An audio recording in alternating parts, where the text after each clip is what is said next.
9 IELTS 7 IELTS 8นี่ซื้อมา6 ปีแล้วนะยังไม่เคยแกะออกจากคอเลย5 9 4วันนี้จะมาแชร์เทคนิคสอบ IELTS ยังไงให้ได้ 7.5 แบบไม่ทรมานตัวเองจะเกินไปกันค่ะ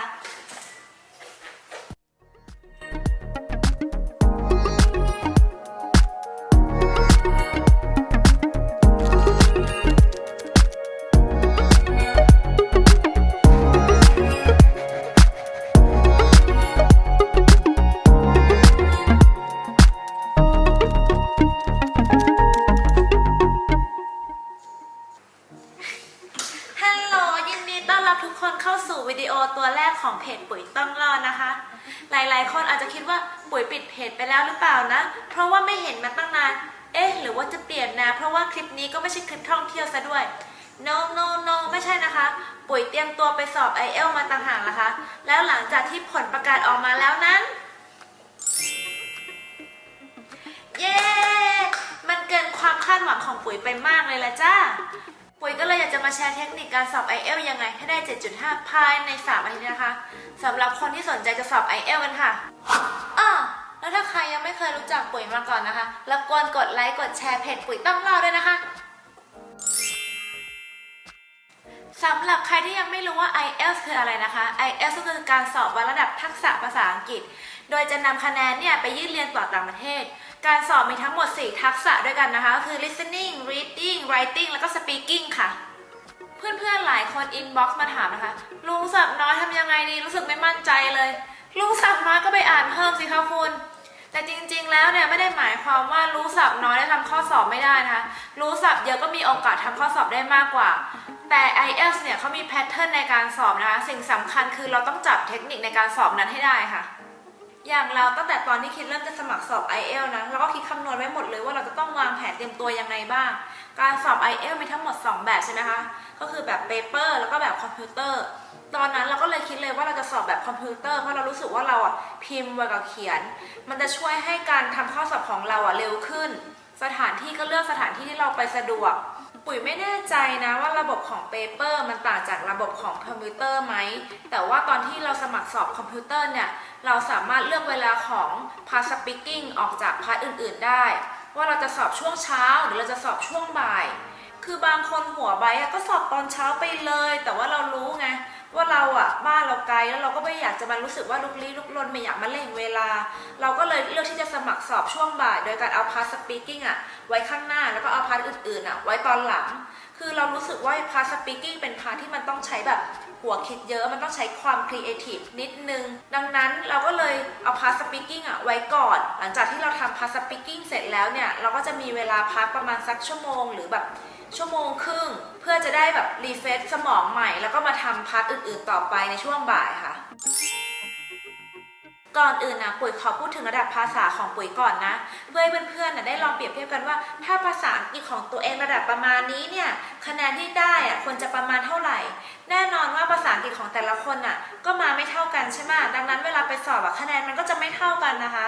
แต่ว่าสิ่งสำคัญที่เราทำได้ก็คือเราต้องเตรียมพร้อมเพื่อให้คะแนน IELTS ของเราออกมาได้ดีที่สุดภาษาอังกฤษของปุ๋ยนะต้องเรียกว่าสื่อสารได้ก็คือสามารถถามมาตอบไปโต้ตอบกันได้แต่ไวยากรณ์หรือแกรมมาเนี่ยก็จะเริ่มผิดเป็นระยะเมื่อเราต้องพูดให้มันนานขึ้นอย่างถ้าปุ๋ยไปต่างประเทศนะปุ๋ยคิดว่าปุ๋ยรอดแต่ว่าปุ๋ยฟัง BBC News ไม่ออกนะจนถึงทุกวันนี้ก็ยังฟังไม่ออกเลยคือมันจับได้แค่เป็นคำเท่านั้นเองยกตัวอย่างนะคะตอนล่าสุดที่ปุ๋ยไปประเทศอังกฤษก็คือจะไปเจอกับ native speaker ใช่ไหมดังนั้นเวลาเราคุยกับเขาเราก็สามารถถามมาตอบไปได้แต่พอเขาเริ่มพูดแบบประมาณแบบยาวเราก็จะแบบเราฟังไม่ออกคือเราสามารถจับคอนเซ็ปต์ของเขาได้ประมาณแบบ50-70% จาก100แต่ว่าเราไม่สามารถเก็บดีเทลรายละเอียดทั้งหมดได้คราวนี้เพื่อนๆเห็นหรือยังคะว่าระดับพื้นฐานภาษาอังกฤษของตัวเองอยู่ในระดับไหนจริงๆเราเชื่อนะว่ามีหลายคนที่ภาษาอังกฤษดีกว่าเราแบบเยอะมากแต่หลายๆคนก็ยังกังวลใจเพราะว่าด้วยค่าสอบ IELTS ที่มันแพงใช่ไหมแล้วก็มีคนแบบบอกว่ามันยากทำให้หลายๆคนยังไม่แน่ใจว่าเราจะไปสอบดีไหมจะต้องเตรียมตัวนานเท่าไหร่จะเรียนเองหรือว่าจะแบบไปจ่ายเงิน โรงเรียนค่าคอร์สดี ดังนั้นปุ๋ยคิดว่าคลิปนี้จะมีประโยชน์และจะทำให้เพื่อนๆเตรียมตัวกันได้ดีขึ้นนะคะ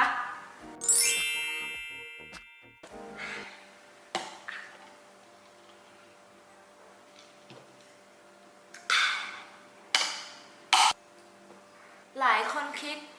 ไม่มีโอกาสใช้ภาษาอังกฤษในชีวิตประจำวันทุกวันจะทำยังไงอะปุ๋ยก็เป็นหนึ่งในนั้นเหมือนกันนะคะที่ไม่ค่อยมีโอกาสได้ใช้ภาษาอังกฤษทุกวัน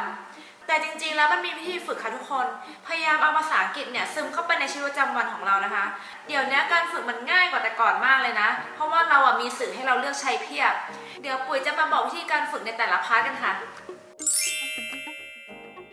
เว็บไซต์ที่ปุ๋ยใช้ฝึกทำข้อสอบตลอด3 อาทิตย์ที่ผ่านมานะคะก็คือ ieltsonlinetest.com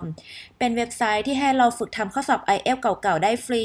แถมยังจำลองข้อสอบได้คล้ายของจริงอีกด้วยเพราะว่ามีการจับเวลาและประเมินคะแนนให้เราหลังจากทำข้อสอบเสร็จโดยเราเข้าไปที่ IELTS Exam Library นะคะมันจะมีทั้ง Academic Test แล้วก็ General Training Test ส่วนของเราเวลาไปสอบเพื่อไปยื่นคะแนนเรียนต่อต่างประเทศเนี่ยเราต้องใช้ Academic Test ลืมบอกก่อนนะคะว่าเราต้องลงทะเบียนก่อนนะถึงจะทำข้อสอบในเว็บไซต์ได้หลังจากที่เข้ามาในหน้า IELTS Exam Library แล้วเนี่ยทางเว็บไซต์เนี่ยก็จะมีคลังข้อสอบให้เราได้ฝึกถามว่าเลือกทำอันไหนก่อนดูตามเรตติ้งเลยค่ะถ้าคนอื่นว่าดีเราก็ว่าดีนะอย่างตอนแรกเนี่ยปุ๋ยเริ่มเข้าไปที่วอลลุ่ม1ก่อนค่ะก็คลิกเข้าไปเลยในแต่ละวอลลุ่มนะคะก็จะมีข้อสอบเป็นชุดๆแล้วก็แยกของแต่ละพาร์ทมาให้ไม่ว่าจะเป็น listening reading writing หรือ speaking ถ้าเราอยากทำอันไหนเนี่ยเราก็กด take test เข้าไปหลังจากทำเสร็จแล้วเนี่ยเขาก็จะขึ้นว่า complete เพื่อให้เราเนี่ยได้ไปทำเทสอื่นไม่ต้องย้อนกลับมาทำของเก่าอีกพยายามฝึกทำข้อสอบแบบนี้นะคะทุกวันเพื่อให้เราคุ้นกับแนวข้อสอบค่ะ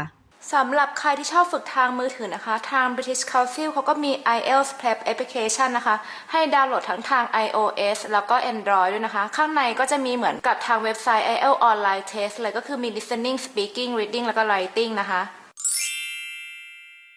คีย์เวิร์ดคือหัวใจสำคัญในการทำข้อสอบทั้งหมดเลยนะคะแต่ว่าแต่ละพาร์ทเนี่ยก็จะใช้งานไม่เหมือนกันเดี๋ยวเราจะมาแยกย่อยให้ฟังนะคะว่าแต่ละพาร์ทเนี่ยจะต้องใช้งานยังไงบ้างโดยเริ่มจาก listening กันก่อนเลยค่ะนอกจากเตรียมตัวภาษาอังกฤษให้ดีแล้วเนี่ยเราต้องจัดสิ่งแวดล้อมเราให้คล้ายกับสนามสอบที่สุดนั่งในที่มีเสียงพอเข้าได้เพื่อให้เราชินเวลาไปสอบนะคะ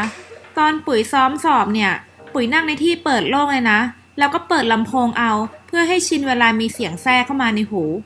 เพราะว่าถึงจะมีหูฟังเนี่ยแต่บางครั้งหูฟังมันก็ไม่ได้ตัดเสียงนะคะก็ยังมีเสียงแทรกเข้ามาแล้วก็ทำลายสมาธิเราได้นะ Test 1. You will hear a number of different recordings and you will have to answer questions on what you hear. There will be time for you to read the instructions and questions. ข้อสอบ listening เนี่ยจะยากตรงที่เรามีโอกาสฟังได้แค่ครั้งเดียวนะคะถ้าพลาดแล้วก็คือพลาดเลยนะแต่เวลาพูดเนี่ยคำตอบเขาจะไม่เคยข้ามข้อเขาจะมีเวลาให้เราอ่านคำถามก่อนอย่างเวลาเราอ่านคำถามเสร็จแล้วเนี่ยให้เราหาคำที่เป็นคีย์เวิร์ดจำแล้วก็พร้อมเดาคำตอบคร่าวๆอย่างข้อแรกนะคะเป็น phone number เนอะก็หมายความว่าพอเขาพูดถึง phone number ขึ้นมาปุ๊บเราต้องเตรียมใส่คำตอบเลยนะแบบนี้อาจจะง่ายหน่อยเพราะว่าคีย์เวิร์ดมีแค่คำเดียวเวลาเลือกคำตอบนะคะก็ใส่ลงไปในคอมเลยแต่ว่าข้อสอบที่เป็นตัวเลขหรือเบอร์โทรแบบนี้เนี่ยจะมีทริคนิดนึงในกรณีสอบแบบคอมพิวเตอร์ปุ๋ยแนะนำให้จดคำตอบลงกระดาษก่อนนะเพราะว่าเขียนมือเนี่ยจะไวกว่าแล้วค่อยมาใส่คำตอบทีหลังเพราะว่าเราอาจจะพลาดตอนพิมพ์เนื่องจากหาตัวอักษรหรือตัวเลขไม่เจอนะต่อไปเนี่ยข้อหลังๆจะเริ่มยากขึ้นเพราะว่าโจทย์จะเริ่มซับซ้อนขึ้นแล้วนะคะแล้วเราเนี่ยจะต้องหาคีย์เวิร์ดด้วยตัวเองแล้วแต่ว่าไม่ต้องกลัวนะถ้าเราซ้อมทำไปเรื่อยๆเราก็จะชินกลับมาที่ question palette ที่อยู่ฝั่งขวามือนะคะหลังจากที่เราใส่คำตอบไปแล้วเนี่ยเห็นไหมคะว่าวงกลมเนี่ยจะเป็นวงทึบนะถ้าเรายังไม่ได้ใส่คำตอบไปวงกลมก็จะไม่ใช่วงทึบ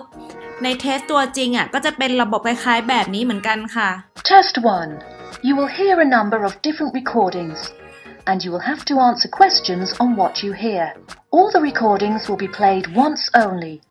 เวลาสอบต้องมีสติกันนะคะทุกคนคือถ้าเรารู้ว่าเราหลุดเนี่ยให้ปล่อยผ่านไปเลยนะและรีบมาโฟกัสข้อถัดไปอย่างตอนสอบเนี่ยปุ๋ยจำได้ว่าปุ๋ยมั่วอยู่ประมาณสัก10 ข้อได้เพราะว่าเขาพูดเร็วมากนะแล้วก็แบบมันจะมีตัวหลอกอยู่เต็มไปหมดเลยค คือตอนนั้นอะถ้าเราไม่มั่นใจนะให้เรามาร์คข้อนั้นไว้นะคะแล้วค่อยกลับมาดูทีหลังนะว่าตัวไหนคือตัวที่น่าจะใช่ที่สุดอย่าลืมนะว่าข้อสอบเขาไม่มีการหักคะแนนนะดังนั้นมั่วไปเลยนะมั่วข้อที่เราคิดว่าถูกที่สุดอะหลังจากที่เราทำข้อสอบเสร็จแล้วเนี่ยให้มาตรวจคำตอบดูอีกทีนึงนะคะโดยการกดไปที่ Submit ค่ะอันนี้ปุ๋ยลองใส่คำตอบดูก่อนนะเพื่อให้ทุกคนเห็นภาพนะคะว่าทางเว็บไซต์เนี่ยใช้ระบบยังไงบ้างทางเว็บไซต์จะเช็คคำตอบให้เรา